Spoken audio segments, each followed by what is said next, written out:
Good afternoon, faithful. Welcome to Win Wednesday. Finally get to have one of these that feels like a legitimate celebration. I'm here as your host of Between Two Beards. As always, my co-host, the other beard, Randon McMahon. Randon, we won. We beat LA. How you feeling, man? I'm feeling great. Good win. Went straight from work to the old pub and saw the rest of the game there and standing up and screaming. There was a fair amount of Niners fans in there. I was surprised. So standing up and screaming and everything. So it was good. I want to give a quick shout out. Happy retirement to Stephen Vogt. Longtime Oakland Day. That's why I'm wearing all the A's gear. Nice. Baseball's laughed eye bar. Last baseball game ever today. His kids got to announce him coming up to the plate. And he hit a home run in his last game as a baseball player. So that's epic. A lot of great memories with Stephen Vogt. So appreciate you all the memories you gave us, Oakland A's fans, and happy retirement, my man. That is absolutely epic. Love to hit that last dinger on your last game. What a way to go out. Want to welcome those that are here already in the chat. Absolutely appreciate the solid fans. Stivers Niners 209 show says, Rob, I'm going on vacation to Nebraska to watch the 49ers at my cousin's house to watch Baker Mayfield lose to the Niners. Nick Bosa says to Baker Mayfield, Baker, I'm coming after you. I like the creepy freaking Nick Bosa. It's spooky season. Bring it on. Gold-blooded coming in. Good afternoon, Beardos. Your thoughts on Kittle not getting many touches stretching from last season? Injuries to the O-line, or do you think maybe he's starting to decline? I'm thinking the first. Gold-blooded, that's actually going to be one of my topics coming up, so we won't hit it right now, but know that we will talk about that in just a little bit. The Rocky Mountain Razorback says, I wish I had a beard. It could be between three beards. If so, we'd bring the Rocky Mountain Razorback right on the program. Hello to Darren Worthington. Hello to Raphael 562 Niners as well. Appreciate everybody. Do us that favor and hit that like button if you are watching early on in the broadcast. It is always appreciated.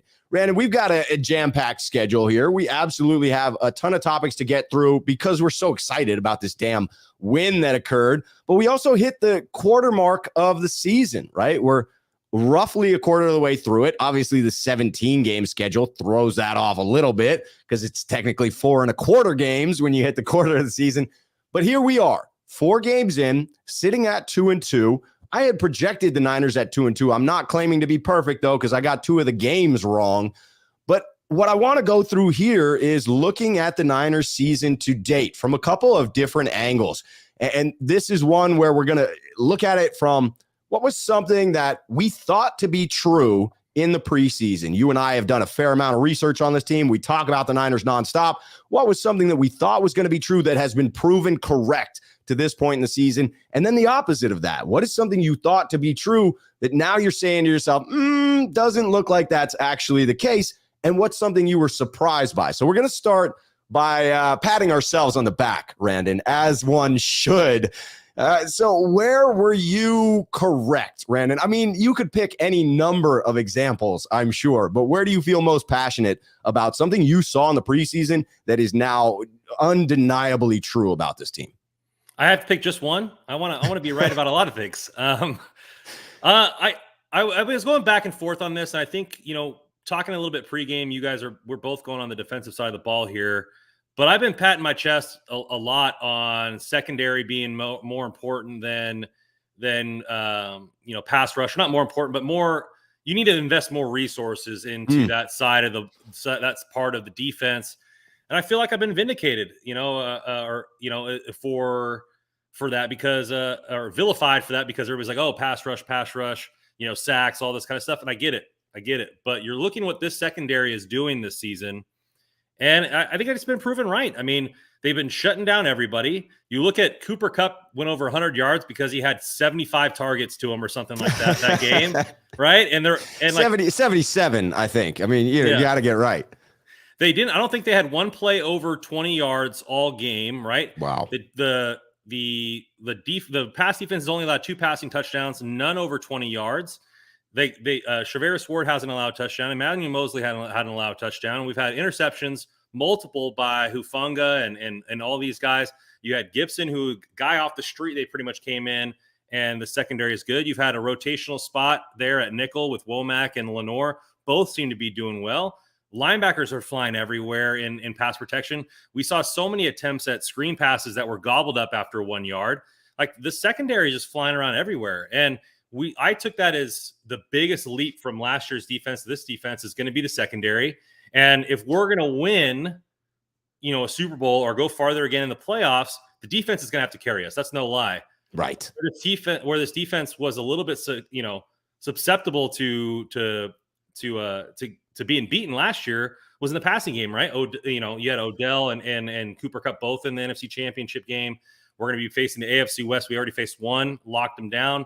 But even, you look at Cortland Sutton, had a lot of targets, no really big plays, right? I mean, they had the one-on-one. Russell Wilson tried to go at him. Emmanuel Mosley, pushed him to the sideline.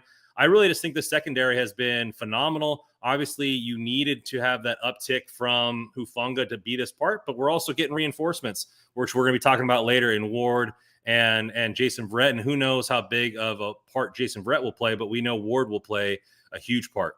What about you, man? I'll let you pat some chest. Well, first and foremost, I'm rooting for Jason Verrett. Any chance I get to show off Jason Verrett's cleats, I'm like, hey, baby, how about a stellar season? So the value on these bad boys goes up a little bit. Not that I'd ever part with them, being a shoe guy, I got to keep those shoes. But this feels like, to your point of the secondary, last year it was absolutely the Achilles heel of this defense. When that pass rush was unable to get home, the secondary collapsed. They were unable to cover for those extended plays. What you've seen so far this year, I have to agree, it's been a marked improvement in the secondary. And you feel comfortable that if the pass rush doesn't get home, you may still make the play on the back end and tip it away, pick it off, whatever the case may be, at least minimize the damage done. And it does. It looks now in hindsight that they made prudent moves last year to begin addressing this. We were very critical of the moves they didn't make to shore up the secondary last season, but they did bring in Ambry Thomas. They did draft Diamador Lenore, and Ambry Thomas obviously contributed at the end of last season, not so much this season, but Diamador Lenore now looking phenomenal in that slot. So it's one of those things where investment over time really seems like it's paying off for the 49ers. Heavier investment again this year, especially in those free agency dollars. Yeah, let's not forget the big acquisition there, Trevarius Ward. Right. Now this is a stat that I'm trying to remember. Granted, it was from a few beers during watching it on Monday, but I believe he has the lowest QBR when targeted in man to coverage since 2019. I think you're right about that. And so he's just dominating, right? And you're allowing him to play off. Mosley's been fantastic. The safety group has been stellar. But Trevarius Ward, really, when you have a lockdown corner and people go, well, hey, Jalen Ramsey's gotten roasted or this corner's gotten roasted. Yeah, everybody's got their games because they're playing all-pro wide receivers as well. But there has been seasons where corners dial it up from beginning to end. We're talking about Revis Island, et cetera, that it can really elevate a defense. You had J.C. Jackson and a lot of those New England defenses. So I really think the fact that Trevarius Ward has just been locked down so far, and I'm not toasting E-Man because he's been stellar as well. He has. But it's good to see the free agent dollars hitting on the button, right? Yes. You go to spend money on Quan Alexander, and as much as he brought to the locker room, he wasn't an all-pro linebacker, but Trevarius Ward is playing at an all-pro level, and that's what you like to see from the dollars being spent. Absolutely. You do like to see that. It appears as if it was a great acquisition in free agency. And when you pay that big money to a guy for the first time, it's amazing to me how it seems like some of the ticky-tack penalties that if you're an underpaid cornerback get called, all of a sudden don't get called because you're a cornerback that earns $40 million and you get the benefit of the doubt. Now, Trevarius Ward absolutely does his part in getting his head around and looking for the ball, and that's going to eliminate a lot of those calls as well. But I mean, I'm just thrilled with what I'm seeing from him so far. I hope that continues. My end of this, in looking at the season so far and what it is that I was calling out, stomping on the table for, and feel vindicated, it's very much that defense as well. To me, it is the fact that I called out this was going to be an elite defense. And maybe that's not that much of a humble brag, because honestly, looking at this roster, like, who didn't think this was going to be an elite defense? But I really, truly, when I said top 3 unit, I was not blowing smoke. I looked at what we had on paper and assumed if we could stay moderately healthy, this would be a special defense. Absolutely think that is being proven correct. Through the first quarter of the season, they're the best in the league. They might fall off a bit as they face tougher competition, but they are on a historic pace so far from a defensive perspective, allowing 3.8 yards per play, best in the league. The next best behind them is Buffalo at 4.2, so 0.4 of a yard more in average yards per play. Shanahan, in talking about the win over LA after the game, says it wasn't just any like one area we dominated in. All areas had their opportunities. There were times that the D-line did, which I think was obvious to everyone with the amount of sacks and the pressures. But I thought it was cool was a couple of times in the game where they picked up a couple of our 5-man rushes, and Stafford had some time just to watch our guys in man coverage, especially our 2 corners on the outside and Diamador Lenore in the slot. I thought there were a couple plays in particular that they held up for a while, absolutely underscoring what you just got done talking about there, Randon, that this secondary now can match up with the ferocious pass rush. And oh, by the way, one of the best linebacking cores in the league, with the best middle linebacker in Fred Warner. And, hopefully Azeez comes back from that injury and we're replenished in that room as well. But I look at the game against LA. We're without Kinlaw the entire game. Armstead missed the majority of it with the plantar fasciitis kicking in. And we are getting healthier, right? Jimmy Ward, Jason Verrett, bracket practice this week. We will talk about that in depth a little bit later on.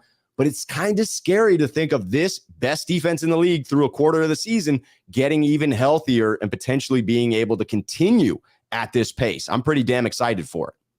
Yeah, I guess if, we're talking about surprises later, but I think the biggest surprise to pump up on the defense has been the interior defensive line stepping up, right? The run. Hassan Ridgeway. Right? They're allowing less than 3 yards of carry in the run game. We always thought that would be the weakest part of the defense. So, even though we're pumping our tires here, they're stepping up to a level even thought that I didn't think that they could get to. I thought it was going to be the defensive line and the sack portion and the pressure portion getting there, in which they are. Let me pump Nick Bosa's tires, leading the league with 30 plus pressures, 8 more than the next, and one of 3 guys since 2014 to have 14 pressures in a game.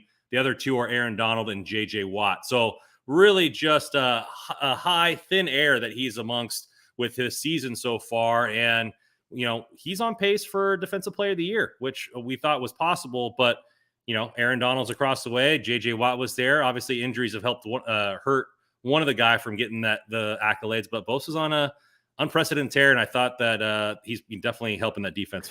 Yeah, I'd like to go back in time and place a wager on Defensive Player of the Year, please. Yeah. I'd like a redo on that one, like to make a little cash on Nick Bosa. No, didn't lay that down. Should have. The odds were right. And I knew Bosa was headed for a big season. Predicted him at 20.5 sacks.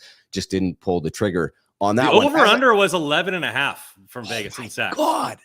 That was so easy. Smash the over, ladies and gentlemen. Gold-blooded coming in to say they're saying ankle for Armstead as to why he left the game. So now an ankle in addition to the plantar fasciitis. Darren Worthington agreed, says D'Amico Ryans was dialing up the blitzes perfectly. He's an amazing coach. He really is. And we got to appreciate the last season that we have him, because there's just no way in my mind D'Amico Ryan is not a head coach next. It would be criminal if he is not offered a head coaching gig after what he's doing with this unit, combined with what he did last year. Exactly. I think he's on the short list for a head coaching job. They've said it on multiple telecasts that he's probably on the short list for a lot of head coaching jobs. I wonder which ones will be made available that have premium rosters that he can go coach. It looks like if Carolina misses the playoffs again, they're probably Matt Rule's probably on the hot seat. Carolina might not be a bad spot considering you're losing the $18 million from Darnold. You can either decide to stay with Baker. You have a lot of young, active guys. I'm sure you could trade away McCaffrey and get some good draft picks and do a little quick rebuild. That might be an interesting spot for him. Plus, they have a very good defense started out, and he likes his defenses.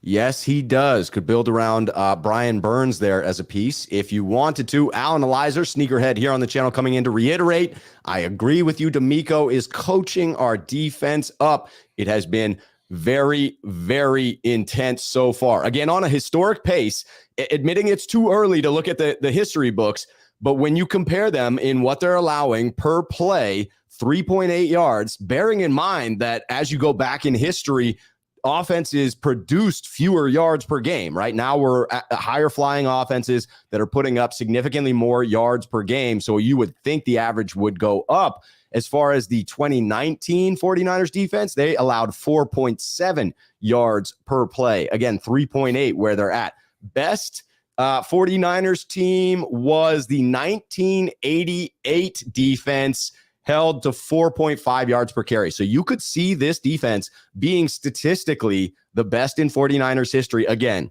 if they can stay healthy, if they can continue to play at this level. That's a big if, but if they do, that's a big freaking win.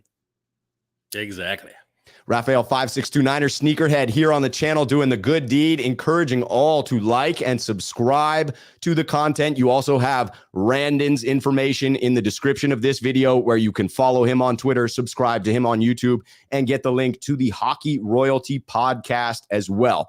All right, this is less exciting to go through here, Randon, but we're looking at the season so far. We've bragged to the people about where we were so right about this team. Now it's time to eat a little bit of crow. Now it is time to admit where we were wrong. I'm sure you had to dig down deep for this one. I know you're not wrong often, my friend, but where were you wrong about this team?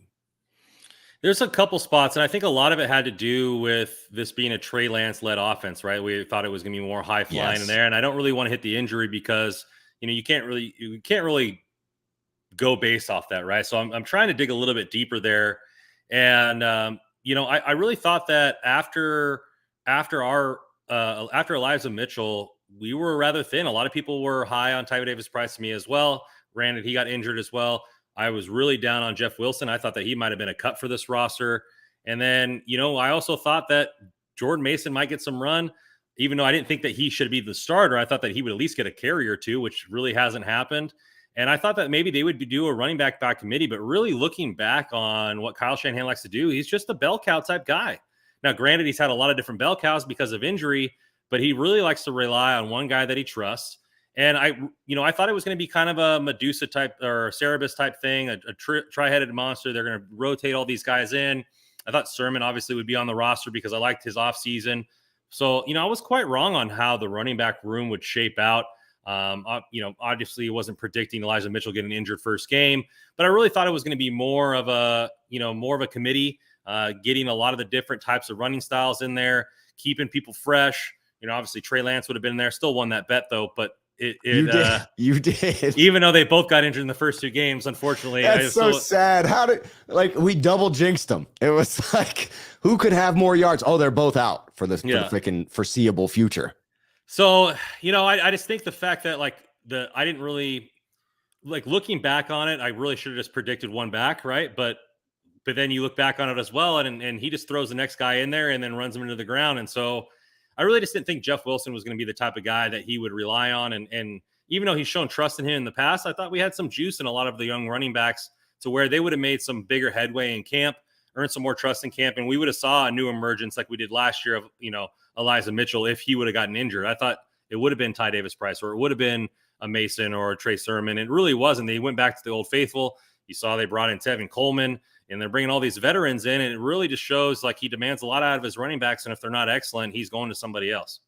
It really is about who he trusts in that running back room. And he appears to have a greater ability to trust the veterans than he does the younger players, unless forced into that situation and clearly shown that young player deserves the playing time like Elijah Mitchell last year and some of the undrafted gems in years past as well. But you're right. You look at a 2019 statistical breakdown and you think to yourself, well, it was a three-headed monster. And yeah, it was. And it was one monster at a time, to your point. It was never within a game, truly a running back by committee situation. Primarily, each game had a lead back, but injuries decimated the different backs throughout the season, took them out for periods of time, and he alternated who the hot hand was. He does seem to have a heavy favoritism for Elijah Mitchell, and now that has turned over to Jeff Wilson Jr. I was with you that I heard the positive reports coming out of camp about Jeff Wilson Jr.,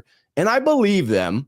I wasn't down on Jeff Wilson Jr. as you just said that you may have been a little bit, but I wasn't sure that he was the guy, that he was capable of it. And don't get me wrong, I still want Elijah Mitchell back, still believe that we could add in Jordan Mason to the mix.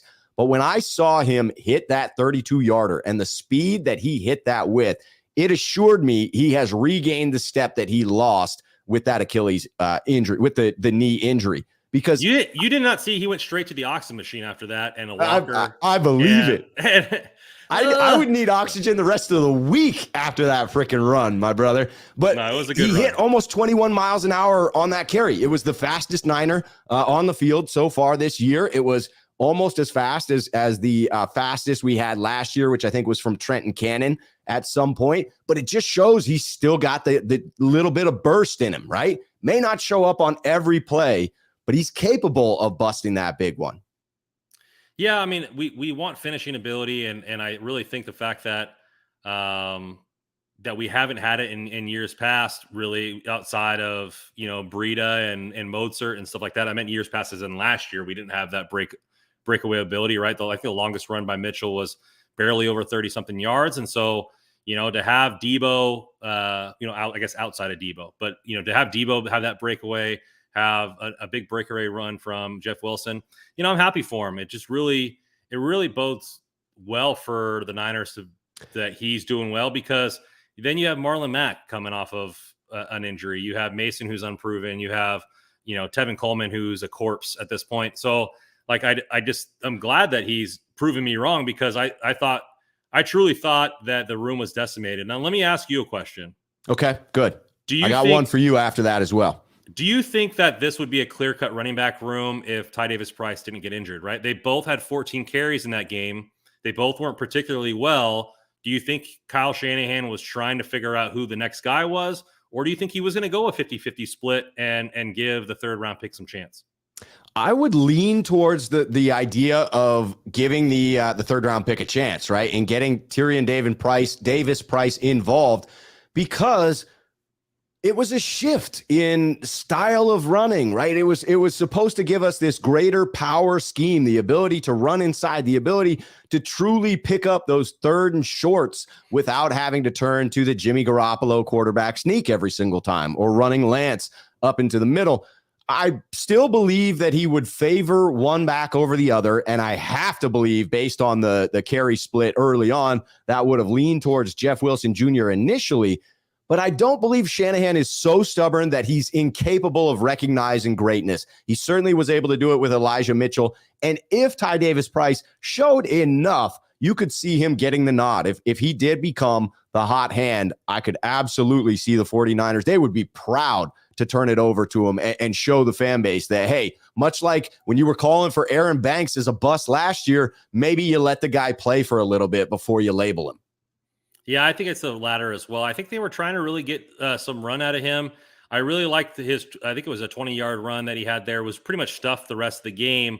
The offensive line really wasn't doing much of anything at that point in that win, which is kind of unfortunate. But we've seen games like that from, Wilson and as well, where they get one or two big runs and the rest of them are just little nicks and cuts here and there. So I was kind of hoping that they would go at least a bit more, not to be right, just the fact that I think that they need to get more people involved. And when you can get, 1,000-yard rusher type season like they did out of Eli Mitchell. I mean, he was on pace for over 1,000 yards for cheap. And then you can back that up this year with another third-round pick for cheap, and you have two running backs that you can depend on. You can invest that money elsewhere, and I like a good value. Yes, good value is critical. Okay, so this is a question from the fans, but a question from me as well. Is we're looking at are we going to see other backs? Is anybody else going to get a chance? We're coming up on a 2-game road trip. JG1 says, I think in the next few games, Mason will run more. Harold Murillo says, I want to see a 3-headed monster running game. Quesadilla Thrilla, sneakerhead here on the channel, all of these in the same vein, says, Rob or Randon, is Mason in Kyle's doghouse? Seems like something might be up. What do you all think? So That's the question that I have is we're headed on this road trip. We'll talk about this a little bit later, but the defense has been getting run ragged in the last couple of games. Need to lean on that run game, in my humble opinion, coming up. Do we see a little bit more of Jordan Mason? Do we see a sprinkling of Tevin Coleman or Marlon Mack? Or is it going to continue to be the Jeff Wilson Jr. show for the next couple of weeks? What does your gut say about that? I don't think Mason's in the doghouse. Reason being is they suited up 4 running backs last game, right? So normally they only suit up 3. So they obviously thought they needed Tevin Coleman and Marlon Mack in there, and they believe Mason is valuable on special teams enough to suit up another running back in that game where they didn't necessarily need to. Every previous game before that was only 3. So, I mean, he's obviously, doing something right to get playing time there. Obviously, we want to, a lot of people love the way he ran in the preseason game. I told you guys to pump your brakes just because the fact that it is preseason, he is undrafted. There's a lot of other stuff that needs to go on. And I don't know if you heard the Peyton Manning cast for the game. I saw a clip of it, and they got an old playbook bracelet from a quarterback for Shanahan's play calling, and the play call was like 2.5 minutes long. No wonder we get so down to the wire to call hike every time. Unbelievable. But it's like, it was just a bunch of gibberish. It sounded like Chinese, and so you're looking at a Mason who's undrafted, coming from a different system, learning the system, doing all this kind of stuff. And then this is the big boys. You got to pass block. You got to pick up blocks. You can't let your quarterback get railed. I mean, I know he seemed to do good and mop up opportunities in the preseason, but there's probably a lot of stuff in practice that we're not seeing. Maybe he's not grasping the pass game as well as everybody thinks he is. Right. Maybe he's not pass blocking. Maybe he's missing in the run game in practice. And we've just seen a couple good preseason game against guys who are on the practice squad, when realistically, this is the big leagues now. And so, I get wanting to see him and give him a chance, right? He got an 8-yard run on his only carry the previous game and everything like that. But there's probably a lot for him to learn. And let's not forget that Elijah Mitchell got thrown into it. Mozart got injured, and Trey Sermon was in the doghouse, and it was like, here you go, buddy. Against the Lions. And so, they don't have to do that with Jordan Mason. He's not the only option left. And, they have other guys they can trust. I would like to see him get, 3, 4, 5 carries a game just to spell some guys, but we'll see. I mean, Carolina, we might walk all over them. Who knows? And at that time, give Jeff Wilson a puff and then go at it. But that's right. Keep him fresh. And if Mason doesn't get 5 or so carries, I've predicted him at like 7 or 8. If he doesn't, I will be disappointed, because I think this is one of those games where we got to run the ball freaking 30 times. And Jeff Wilson Jr., I just don't think you want to lean on him like that with the depletion already within the running back room. Spread that around a little bit. That boy Water comes in with the super chat saying, Rob, who will play left tackle? Will it be Jalen Moore? Will it be Daniel Brunskill? Or will it be other? Well, I'll say this. My strong inclination is to believe that Jalen Moore will be given the start there, and that he will have a moderately short leash. When you have Daniel Brunskill as an available backup, now that Moore would be starting, Brunskill is going to be the backup at all 5 positions in my mind. But the other name to keep out there, and I'll reference why as we get to this topic, because we're going to talk about Trent Williams later on in the program, but Blake Hance is another name to keep your eyes on. So I think the start goes to Jalen Moore, and then Daniel Brunskill, probably the backup there. But Blake Hance is a name to keep your eye on, and I'll mention that again later in the broadcast. Yeah, I think it's probably more to start. Brunskill got injured in that game as well. So dinged up. That's not a positive thing. I'm telling you. Truth told, not sold, said Rob. Report said Jimmy checked into that run by Wilson. Great audible. Yes, these are the intangibles of having a veteran quarterback is being able to read defenses, knowing the playbook, and knowing when to check into the alternate plays. It was the 32-yarder. Jimmy Garoppolo confirmed to David Lombardi of The Athletic that, yes, he checked into that play at the line of scrimmage. And thankfully he did, because that was the early offensive production for the team. Batman, is there any video of Shanahan pouting after his play didn't get called? I'm sure there is. Batman 29 says, Rob, how come we didn't run outside zone how come we don't run outside zone anymore? Is Jeff Wilson Jr. too slow for it? I missed that aspect of our running game. When I have seen us attempting to run Debo outside, it just feels like defenses are keyed in on a lot of our motion right now, and that Kyle Shanahan needs a new wrinkle because a few of the defensive coordinators have started to catch up a little bit. I anticipate we will see those wrinkles as the season goes on. I also would say that, yes, of the backs there, Elijah Mitchell would be far more suited to hit those runs than Jeff Wilson Jr., even though he did hit that 21 mile per hour speed on the measurable. It's a conundrum, because we thought that TDP and Sermon were backs that weren't geared towards the system that we were going at. Elijah Mitchell was a 6th-round pick that did outside zone. Sermon said he did it, but doesn't have that burst to get to the outside. So it's like, well, are they going to change up their running game every single year? Shanahan has gone less and less with primarily outside zone. I believe in the first year, if I remember my notes correctly, he was close to 80%. And now there's a lot more power inside zone. They're doing a lot more different wrinkles in there. And I don't know if that's just because he's adding more and more to his playbook. I don't know if it's because of the personnel that we have that is not allowing him to get out and stretch out that defense. Not only do we not have Trent Williams, we don't have that burst of speed running back. So maybe they're trying to find other ways to win. I don't know if that'll change towards the end of the season, but it is something to take a look at, Batman 29.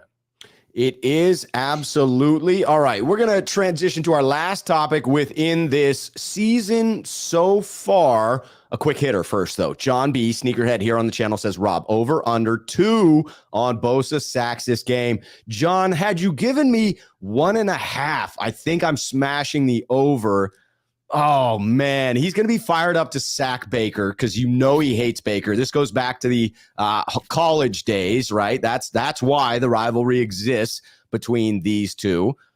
I gotta say the under. Bosa's been held. I feel like a 1.5 sacks is a great performance. He's on track to continue with a 1.5 sacks. Baker is going to be trying to get the ball out quickly. You would think that Carolina's attempting to minimize the 49ers pass rush. I'm going to take the under and feel great when I'm wrong about it. I agree with you. You got to put a half in there to entice me. You got to get it over. 2.5 sacks is a lot of sacks. So it's just a lot. That's right. Because I don't want to push. I'm not interested in a push here. Yeah, he had 14 pressures and had 2 sacks last game. So it's like, he's gonna is he gonna be in on 2 sacks? Contribute to over 2 sacks? Yeah, he will because he'll pressure the quarterback in the direction. But I'm going to take the under. He probably has 1.5. Everyone else is taking the over. We are alone here. We've got over coming in. Okay, so we've hit the quick hitter. Now this is the last topic within the season so far. So we're a quarter away through the season. We've covered what we believe we were right about and have been vindicated. That was the most fun segment. Then we admitted casually that, maybe we were wrong about something as well. Lastly, what have you been surprised by to this point in the season so far, Randon? Did you give your wrong? I did not. Good call out. I didn't want to admit. Just trashing me for 10 minutes. Let's be honest. I just haven't been wrong about anything, and so we'll skip that. No. What I was wrong about is Talanoa MFing Hufanga. I was not of the opinion that he would be bad. Not at all. And that's why it's so amazing to be able to admit how wrong that I was. Because I was like, yeah, he's good. He's suitable. And I was dead wrong about that. Because I was like, hey, I'm optimistic. He's going to make some improvements. He'll have some limitations. And they should have brought in competition because you can't just anoint the job to him coming off of that first season. Wrong. You absolutely anoint the job to that man. You give him that job and you sign him to an extension before he gets too damn expensive. I am on the Talanoa Hufanga fan train. Like the bandwagon, count me in. So I'm happy to admit that I was wrong about that one to this point. Yeah, I was kind of on that train well. I don't think those two thoughts are independent. I think we still should have taken a safety in the 3rd round instead of Ty Davis Price. Nick Cross was there. Always had competition because his only competition at that point was a guy coming off an injury in Trevarius Ward. So I still think they should have brought in competition. But I'm obviously more than pleasantly surprised with his play this year. I believe he's at like 7.7 yards when targeted. He's or a passer rating of 7.7 when targeted. Whoa. So he's just absolutely dominating the man coverage. Fantastic instincts, good behind the line of scrimmage, always making these blow up plays. And we said that was going to be the one caveat. Like the only way that you got an all-pro level safety or defensive back without elite physical skills is if his mental part of the game is beyond elite, and he's showing that cerebral part to playing football. Right? You look on the pick; he knew the pick. He knew the rub or pick play was coming against him. He knew it was going to Cup. They've been targeting all game. He didn't even try to defend his man because he knew he was a decoy. Just went straight for the interception, like that kind of stuff. Hitting people in the backfield. Plus his dance, or that little, the T. Yes. Like I like that. It gets me pumped up. The hair locks flying everywhere. I just, I really think the fact that, he wasn't that 40 kind of bothered me. Didn't really have that coverage tape in college, but he had the instincts. And the only way he was going to make this at this level is if the instincts really took over. And I've been very much happy to be wrong on that one as well. Very happy to be wrong. People are smashing the over on Bosa still. Darren coming in. I got Bosa at 4.5 sacks. The greatest 49 in direct contrast to what I was saying there. Says, doesn't every team try to get the ball out quick because of our pass rush? Every quarterback wants to get it out fast, racing Bosa and company, but Bosa still eats. And he gets held constantly. That is absolutely the truth. And believe me, I'm rooting to be wrong on this one again. Yes, we have begrudgingly now both admitted we were wrong about something. I tried to get away without admitting I was wrong. Randon called me on that bullshit. Wasn't going to let that fly. John B. coming in to admit we were all wrong about the offensive line play as a whole. The group has been solid thus far, even with the injuries. Great call out, John. Absolutely true. All right, so what has surprised you? Our last category for the season so far. What surprised you about the Niners a quarter of the way through? I went in this route. I kind of went with a part of the team that I really couldn't put my finger on, that I really didn't have an opinion on. It was just kind of up in the air. And that was, John B., the interior offensive line, right? There was a lot of what ifs about this group. Spencer Burford being a rookie, Aaron Banks really having no tape. Like, I didn't really see where, you could say, hey, well, this team will gel. They look good. They could be good. They're bookend by two, one, all pro tackle and another pretty good one. And so, I could see the route there, but then you could also be like, man, I could see the route to them being straight garbage, And so I've been pleasantly surprised with the play of Aaron Banks, right? Even in the preseason, He wasn't doing great. There were talks of Poe coming and taking his job. And homeboy hasn't allowed a sack or QB hit all season so far. So very pleasantly surprised there. I really didn't have an opinion on him. I was just kind of waiting to see and let the cards unfold. And just very pleasantly surprised with the interior offensive line play. Obviously, Burford, mental mistake, and that's why they put in Brunskill for a little bit in that game. But other than that, he's been doing a phenomenal job. The interior offensive line has been a lot better than expected. I just didn't really know how to judge that. And honorable mention to special teams, right? I mean, you never know how that was going to be. Honorable mention.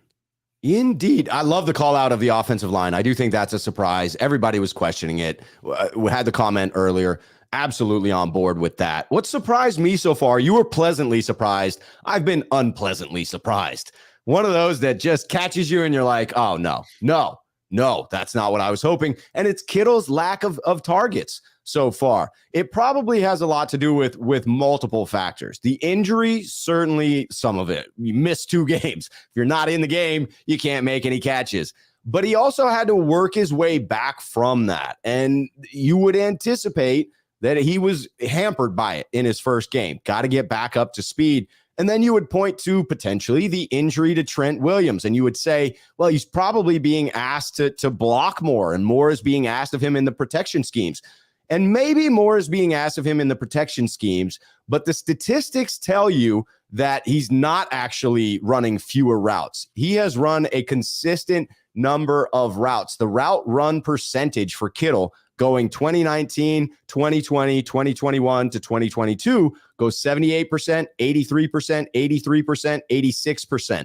The target percentage, however, goes in the opposite direction. In 2019, he had nearly 30% of the targets. That drops down to 28%. Then a precipitous drop to 22%, and an even bigger drop this year down to 15% of the target percentage. So he's still running the routes, getting fewer targets. I hope that this changes throughout the year, that Jimmy and George recreate the connection. Maybe they start texting again, something. I don't freaking know. But what we need is George Kittle to threaten the middle of the field. I'm sure some of the target percentage drop is because of the emergence of Deebo Samuel as an amazing wide receiver early last season, and Brandon Ayuk coming out to show that he is also a 1B as a top flight receiver. So that's taking away from Kittle, but he's still running the routes and just getting fewer looks. Yeah, I mean, I don't know if you spliced my 40-minute diatribe from last week, but I'm in 100% agreement with you. It's just outrageous. I mean, Kelsey came out and said he's the best tight end in football. I mean, and like that pass blocking thing, like you look at all the other good tight ends in the league. Like, do they have elite tackles? Like, I mean, Mark Andrews is doing well. I mean, you have Kelsey doing well. That none of the tackles that they have are as good as Trent Williams. So, like, why is the fact that he has to block an issue? Like, if it's a pass play and he's running around, like he's open. If not, dial it up for him. I don't know why they don't dial plays for him. That's what needs to happen. It's wild. Call this number. Like, how many, like they run plays for Juice, they run plays for Deebo, like they run plays for everybody. And, you know, you were talking last week, you think Shanahan's a mastermind genius. Well, he should be able to scheme open an elite all-pro tight end. That's right. No problem. That's right. And to your point, Papa Phil coming in here exactly on that stream saying, Rob, our team is ranked 27th on offense. Isn't that on Kyle? Yes and no. Absolutely. Some portion of that is on Kyle. Maybe the lion's share of it is on Kyle because he is the head coach. He is the offensive play designer and he is the offensive coordinator as well. So he not only draws them up, he calls them and he coaches players on being able to execute them. That said, it is still on players to execute. So I would say if I'm giving blame against Denver, I'm giving a larger share to Jimmy Garoppolo than Kyle Shanahan. I'm still giving a large slice of pie for Kyle Shanahan calling that freaking play action in our own end zone. And Jimmy G was just awful in that game. Also have to take into account, context is very important. Have to take into account the first game was played in a monsoon, right? That also plays into not getting overly hyped about this defense because it was a bad weather game. That did assist us in holding the opposing offense. And the same is true for our offense. So, yes, it is on Kyle Shanahan. I think that this is one that will probably move in the other direction as the season wears on, in my opinion. I mean, yeah, I just think this is like people are so happy that we won. I was happy that we won. But the offense wasn't fantastic, right? Like, I think the average depth of target for both wide receivers was less than 3 yards. Like, and they both, you know, yards after catch. Like, and yeah, everybody's like, okay, well, that's part of our game. But you also want to see some threat downfield. There really wasn't. The run game had a couple big plays, and that was it. And it was the defense kind of holding us together. Like, we're not going to win many games with only 17 points from our offense. And that was the most all season besides the crappy Seattle game, I believe. So I don't know, man. Like, I just think the fact that this offense needs to get a whole lot better, and you target your best players. Like, you target. You do. And if you are, the point that you make that is so astute is if you are an offensive genius, which you're calling me out for obviously calling him that, then you should be able to scheme some plays to one of your better offensive weapons. And I'm in alignment with you on that. If you are, as I believe Kyle Shanahan is a genius, show it. Show it to me. Show me the money, please. What do you think of coaches coming out and saying, hey, we need to get this player more involved? Do you think that's just a way to humble the media, to get the media off their back, or do you really think they believe those things? I think it's a case-by-case basis and a coach-by-coach basis. Kyle Shanahan is one of those interesting coaches that is quite often fairly honest. And because it's coach speak, you want to parse it out and you want to say, oh, well, let's dig into what he said here and speculate about that. The reality is when you look back as history has unfolded and you look back at things Kyle Shanahan said earlier in the season, they were genuinely pretty honest. save for when he's talking about injuries. And he admits that. He's like, yeah, I play that game. Like, if I don't have to tell you who's available, why the hell would I tell you who's available? That's a strategic advantage for us. You have to prepare for multiple players. So when I hear Kyle Shanahan talking about wanting to get a player more involved, I believe him to be in earnest. Yeah, I would hope so. I mean, I hope they get, I hope they get that way and at least get Kittle more involved, because he's their second best player on offense. And so, like, they need to get him involved. They need to get him targeted. They need to run more plays for him. And he's just as good at after the catch. And it sucks to see 15 million go down the drain, essentially, because he's not being utilized as a weapon.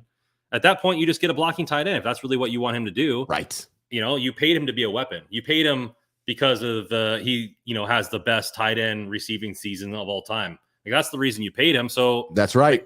If you're not going to use him that way, then why did you pay him that way? Exactly. Charlie Warner is a less expensive blocking tight end than George Kittle. Maybe less effective, but also less expensive. CT Law coming in with the super chat. He is a sneakerhead here on the channel. CT Law says, I'm sorry, 4th and 2 and Kyle folded. He is not aggressive. You have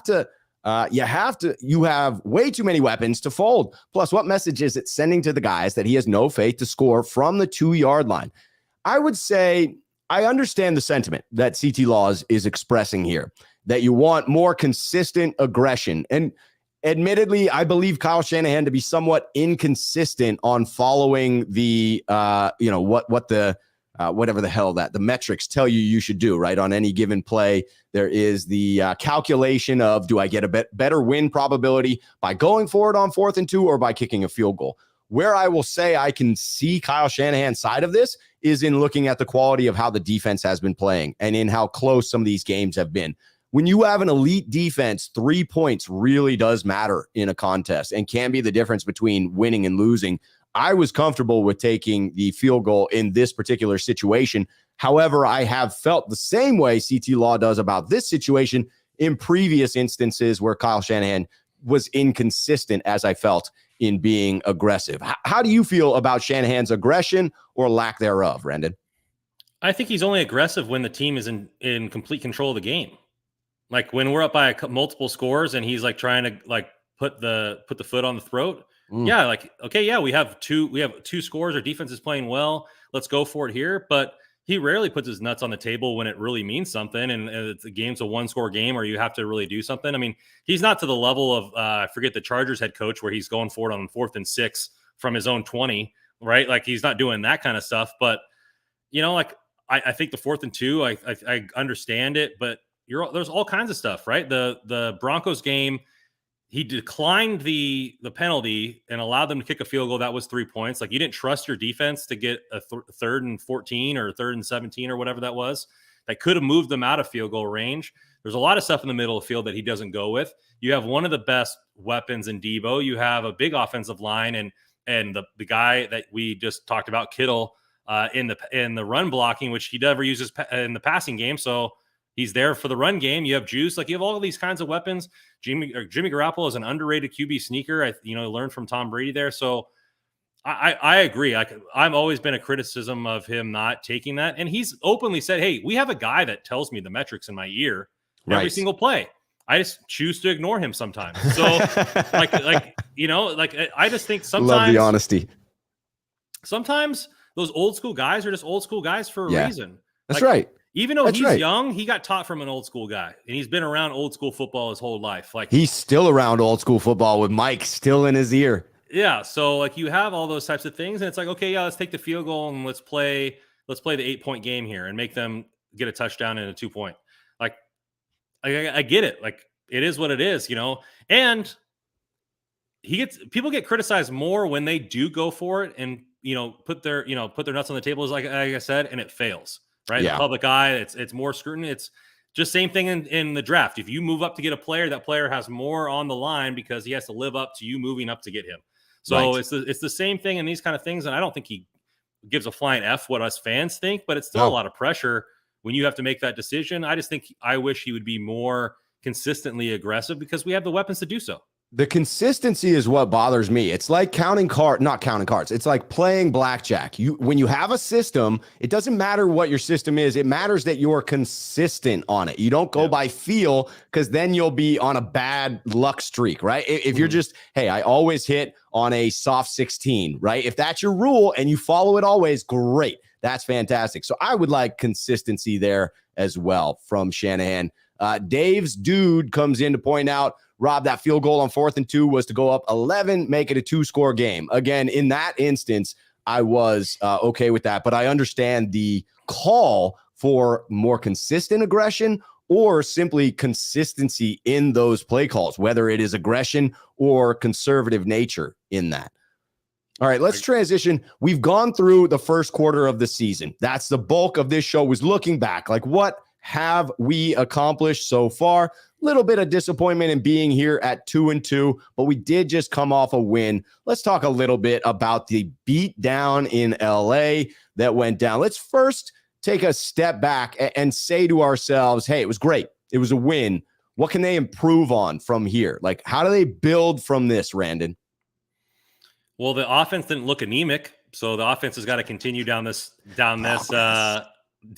progress. You can't really ask much more from the defense, right? I mean, they sacked when they could sack each other. We got more turnovers.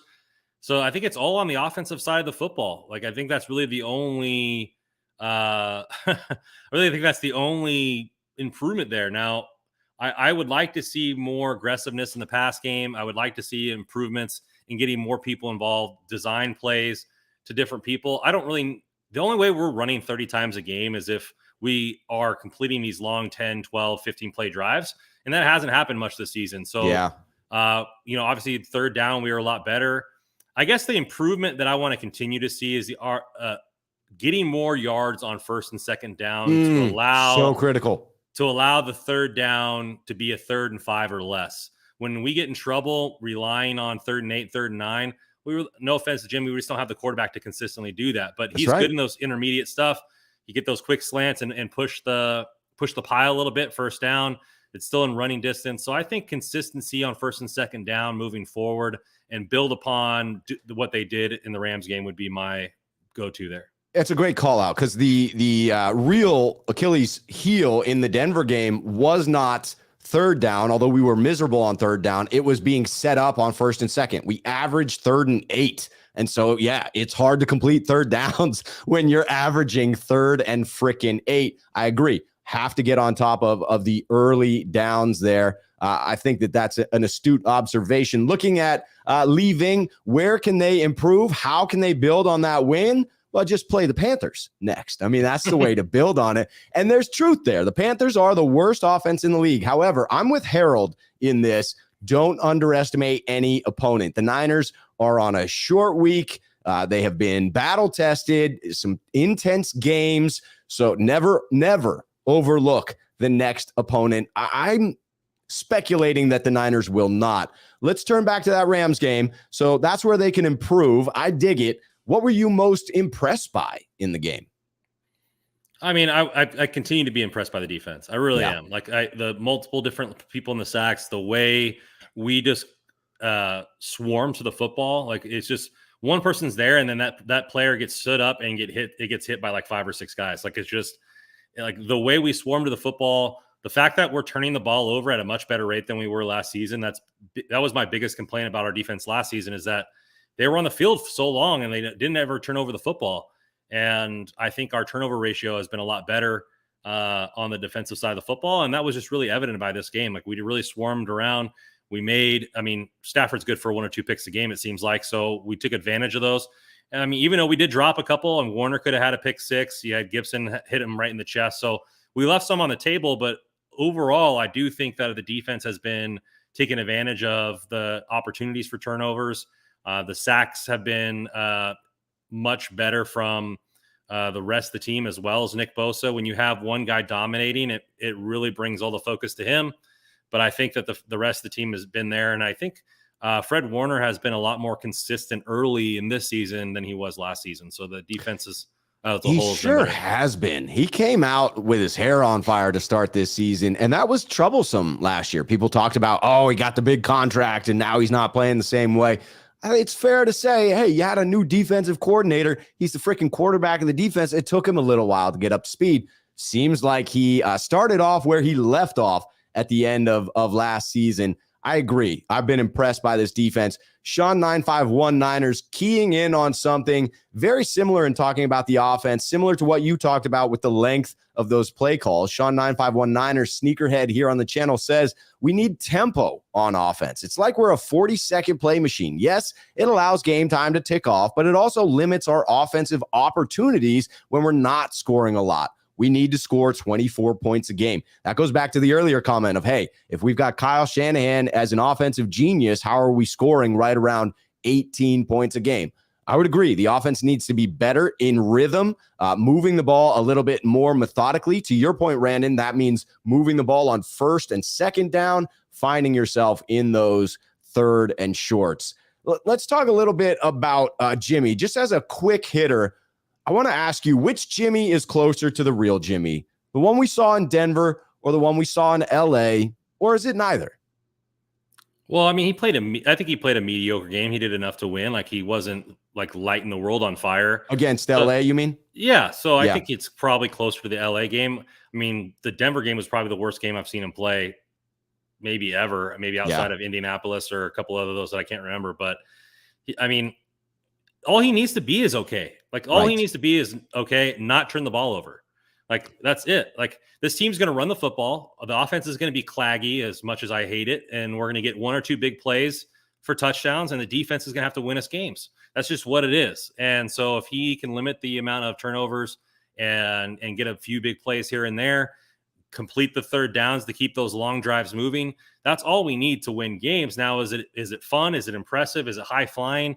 No, it's not. But that's the team we have. That's the plan we're dealt. And I'm having fun watching this defense fly around and beat people's asses. So I am too. I'm with you that the game against Denver was one of the worst I've seen Jimmy play. And you saw a lot of people that were like, same old Jimmy Garoppolo. And I had to beg to differ. Like, no, that's not same old Jimmy. That was bad Jimmy. I think what we saw against the Rams is closer to what we're going to see. I'm not discounting that we will have bad games from Jimmy Garoppolo. Bad Jimmy absolutely exists. I just thought that was another level of stinking it up against Denver. I want to bring in, me, I'm a food guy. Scott Bartouche, sneakerhead here on the channel, says, Rob, I have some sauces for you, brother. Well, that's good because my sauce is expired. The only reason I have this here is as a prop for DJ MFing Jones, who I still respect the hell out of, even though he contributed to our loss. But Scott, we need to get this sauce exchange happening here. Hit me up, 49ersmailbag@gmail.com. Don't forget to smash the like button. Don't forget to subscribe. And down below is Randon's information where you can go and do the same in supporting our fellow bearded brother here. All right, so let's move on to some happier news. Not talking about Jimmy G and good/bad games, but talking about the offense in general. Again, high level.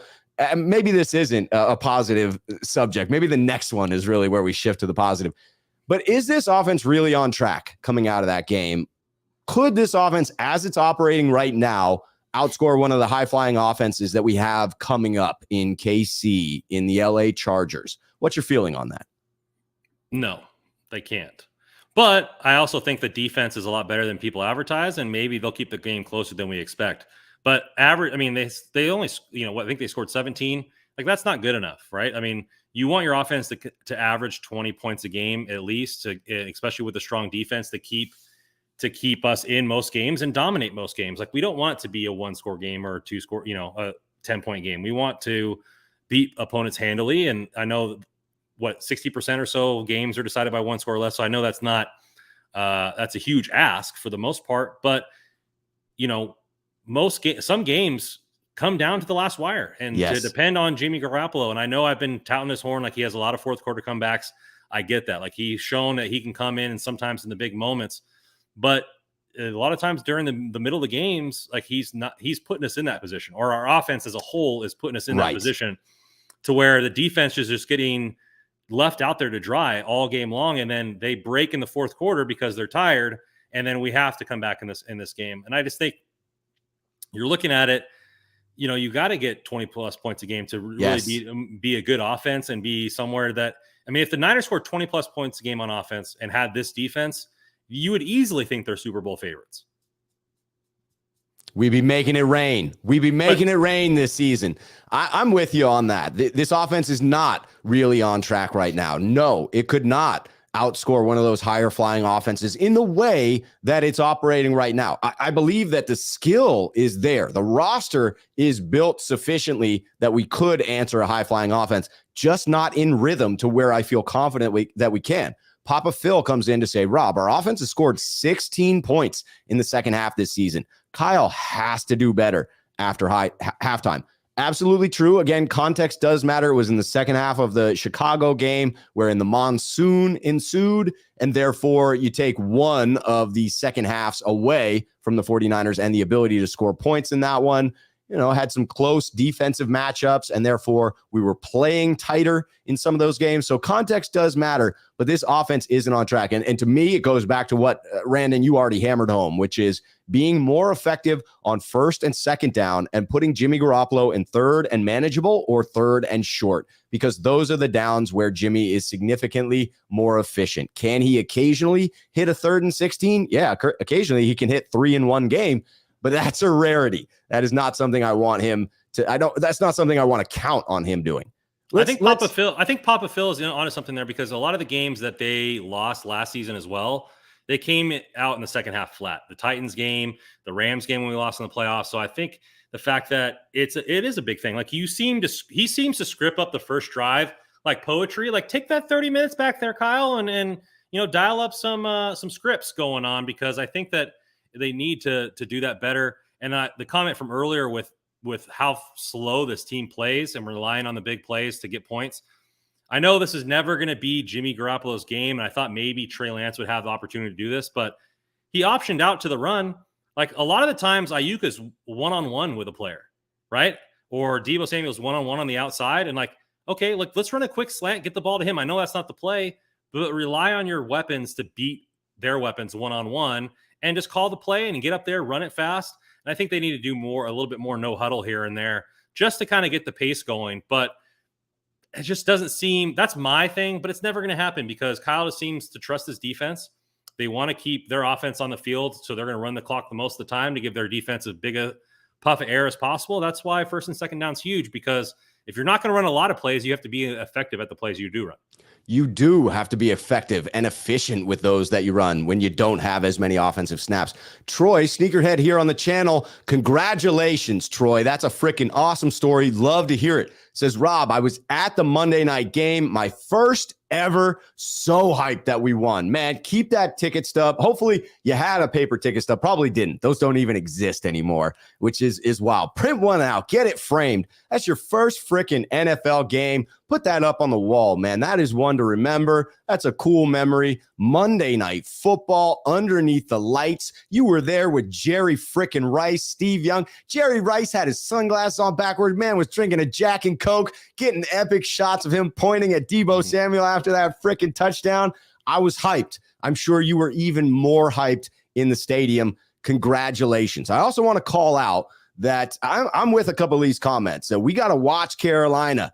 Trayvon says, he said, Travon, coming off a big win on primetime, going cross country and being a big favorite. All that sets up. I'm with Harold, who has been cautioning us as we talk about these high flying offenses. He says, boys, one game at a time. We are playing Carolina next. So some good news in going to play Carolina is the potential return of Jimmy Ward and Jason frickin' Verrett, who have officially opened their practice windows. We're both out there on the field getting some light walkthrough today.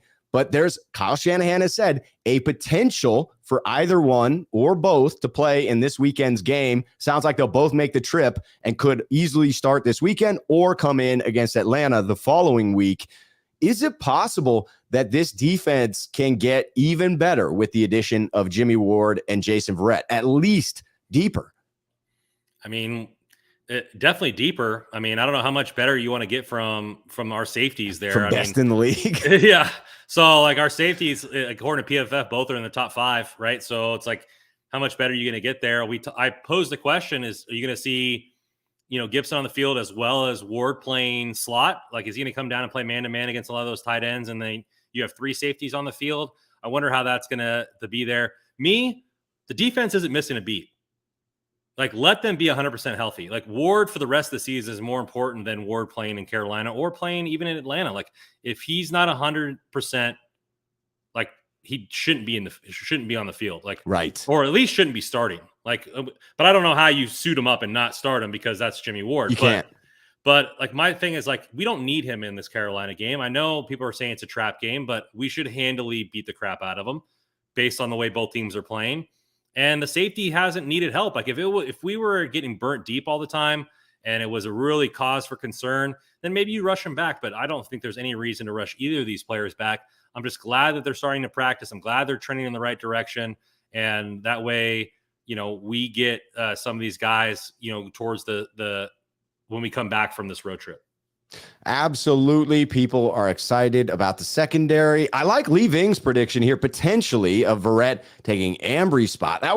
I take that back. That seems like an overreaction on my part to what we've seen. I would need to look at the roster. That feels like giving up too early. That feels like giving up on Banks. You know what I mean? But we got a couple of super chats. Jaguayo 56, Sneakerhead here on the channel coming in. Rob, we just need ball control, penalty-free football. That's a fact. When you have the best defense in the league, if your offense can simply possess the ball for longer, can have this disparity in time of possession like we did against the Rams, and play penalty-free, your odds of winning with an elite defense are pretty significant. So I like what Jaguayo is cooking up here. Yeah, I mean, it's the same thing with, no turnovers for Jimmy, penalty-free football. It's just that I don't have faith in our offense to overcome mass amounts of mistakes where you do with other offensive, right? You think Mahomes, hey, he throws a pick, just, hey, get in the ball again. He's probably not going to do it 2 times in a row. Like, you just have that feeling. Don't have that feeling about our offense. Our defense is would have to play even more perfect if we're talking about the amount of penalties against the Bears or the amount of turnovers that we've seen from this offense at points, and like in the game against Denver. And so it really, mistake-free football as we speak. But I think that's the recipe for everybody. But when you don't have a quarterback that can overcome those things, it's even more important for a team like the Niners. It really is important for a team like the 49ers, because I would say that as of right now, Jimmy doesn't look like the type of quarterback that is going to overcome those types of mistakes. He seems more like the type of quarterback who's more likely to make one of those mistakes at this point in his career. Jaguayo 56 coming in to follow up. What's the latest word on Armstead and Kinlaw? No update from me as of yet, but that does clue in our transition to a topic about injured reserve, but more specifically talking about Trent Williams not being on injured reserve. Seems to indicate that they're optimistic he's going to return within 4 weeks. Typical high ankle sprain is usually in that 4 to 6 week range. He could miss 4 weeks and be back for that 4th game that he would have missed. With the injury to Colton McKivitz, I wonder if they're going to add depth. He suffered an MCL sprain, predicted to be out 8 weeks. This is going back to what I said earlier about Blake Hance. So this comes from Matt Barrows talking about Blake Hance, Randon.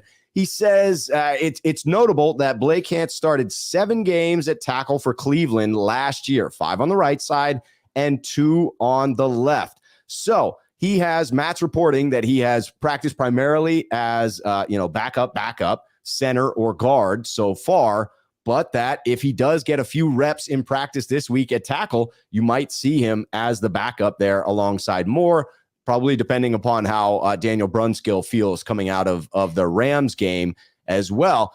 My guess is, in answer to the original question, do they add any bodies because of the injury to Trent Williams? My guess is at the tail end of the offensive line room, like maybe to the practice squad, they add a body. But I think we have the backups on the roster. I'm not anticipating a roster shaking type of move.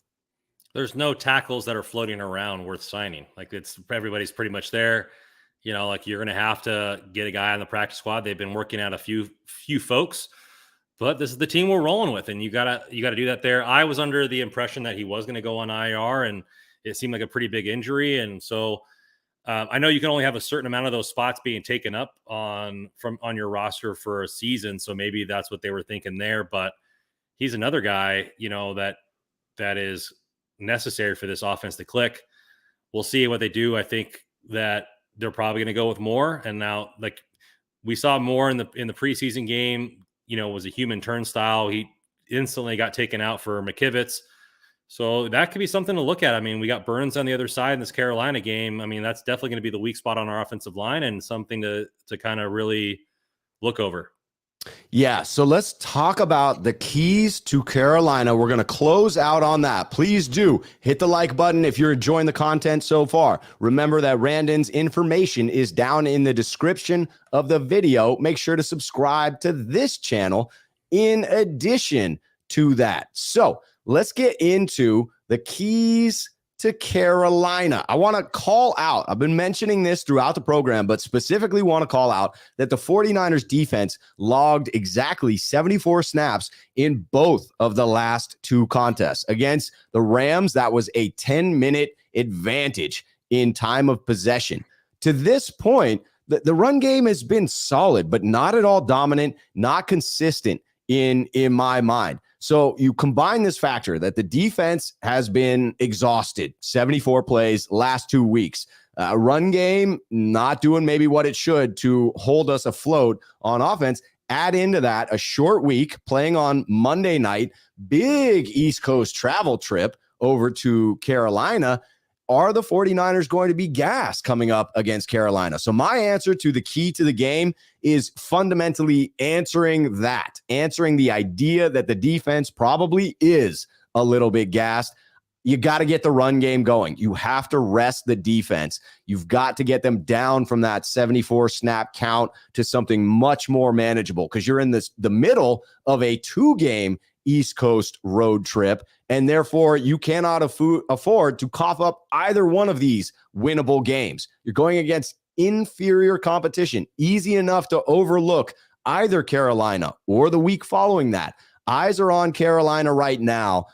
Again, I'm predicting one of those 30-plus carry games where we really get rolling and control the time of possession. I'm hoping for a bit of a rout in this one. I think if we get that run game going, Randon, we will get the route that I so richly want.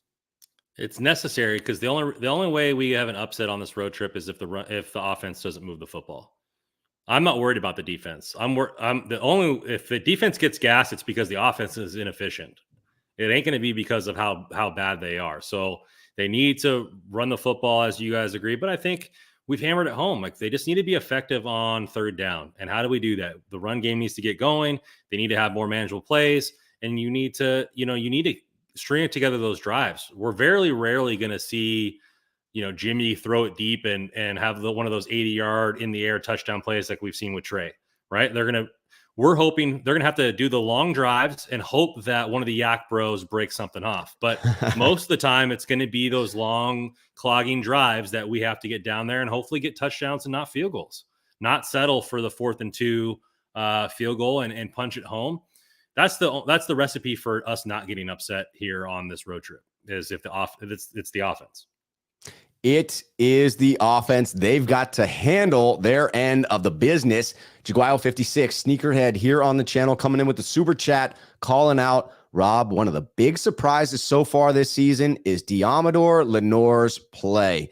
He really has shown up to step in at that nickel spot. I've been pleased with, what we saw early from Samuel Womack in believing that he is a rising star, and now second-year player Diamador Lenoir being able to contribute there as well. Again, why I have optimism for Ambry Thomas bouncing back. We saw what he can be when he's playing well. Sure, he was on a cold streak, and I'm sure it affected his confidence, and he looked lost to begin this year, but I'm not willing to give up because you see something like Diamador Lenoir and the way in which he's playing within this defense, it gives you hope that some other players can continue to step up, especially with the surrounding cast of stars around them.